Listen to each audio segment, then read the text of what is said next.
जय श्री हरि जय माँ लक्ष्मी। प्रिय भक्तों, भगवान विष्णु माँ लक्ष्मी की कृपा सदा आप और आपके परिवारजनों पर बनी रही।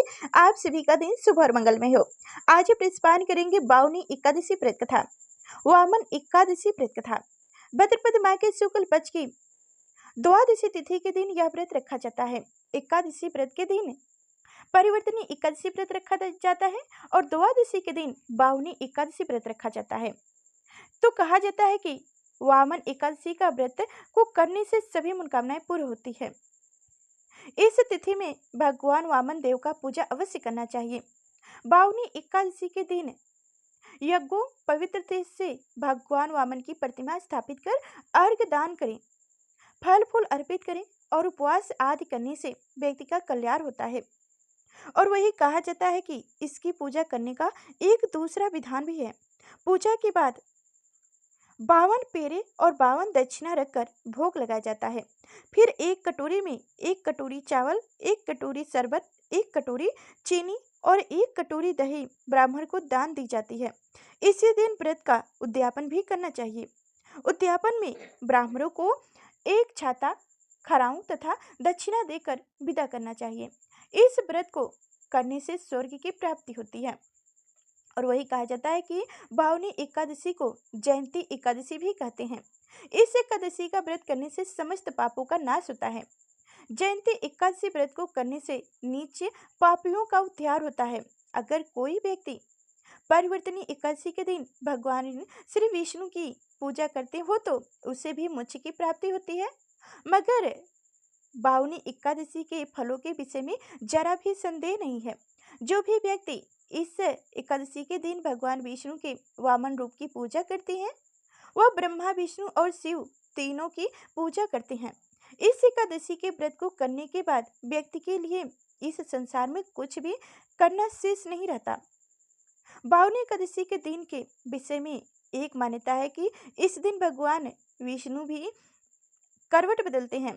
इसी वजह से इस एकादशी को परिवर्तनी एकादशी भी कहा जाता है।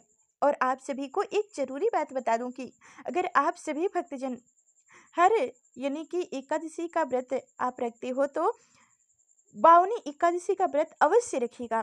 क्योंकि कहा जाता है कि जैसे आप 52 एकादशियों का व्रत करते हैं जितना फल प्राप्त होता है उतना ही बावनी एकादशी व्रत करने से फल प्राप्त होता है।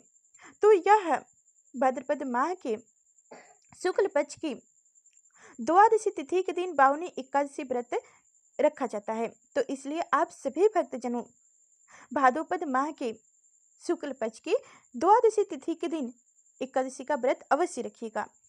इससे 52 एकादशी व्रत करने का फल एक व्रत में ही मिल जाता है। तो इसलिए आप सभी भक्तगणों अब आप प्रस्पान कीजिएगा बावनी एकादशी व्रत कथा। त्रेता युग में बलि नामक एक दैत्य था। वह भक्ति दानी सत्यवादी और ब्राह्मणों की सेवा करने वाला था। साथ ही वह सदैव यज्ञ और तप आदि किया करता था। वह अपनी भक्ति के प्रभाव से स्वर्ग में देवराज इंद्र के स्थान पर राज करने लगा। इंद्र तथा अन्य देवता इस बात को सहन न कर सके और भगवान विष्णु के पास जाकर प्रार्थना करने लगे। अंत में भगवान विष्णु ने वामन एक का रूप धारण किया और राजा बलि से योजना की, हे राजन, तुम मुझे 3 पग भूमि दे दो, इससे तुम्हें 3 लोक दान का फल प्राप्त होगा।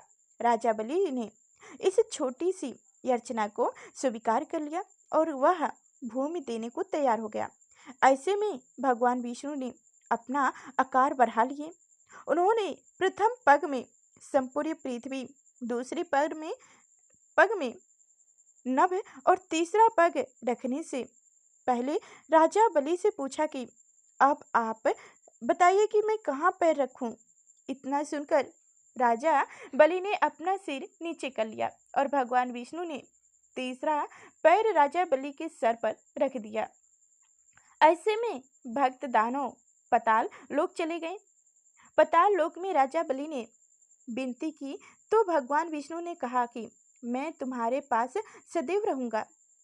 भादो माह के शुक्ल पक्ष की परिवर्तनी नाम की एकादशी के दिन मैं एक रूप से राजा बलि के पास रहूंगा और एक रूप से क्षीर सागर में शेषनाग पर शयन करता रहूंगा। इस एकादशी के दिन भगवान विष्णु सोते हुए करवट बदलते हैं। इसी दिन त्रिलोक के नाथ विष्णु भगवान की पूजा की जाती है। बावनी एकादशी के दिन चावल और दही सहित चांदी का दान करने का विशेष विधि विधान है।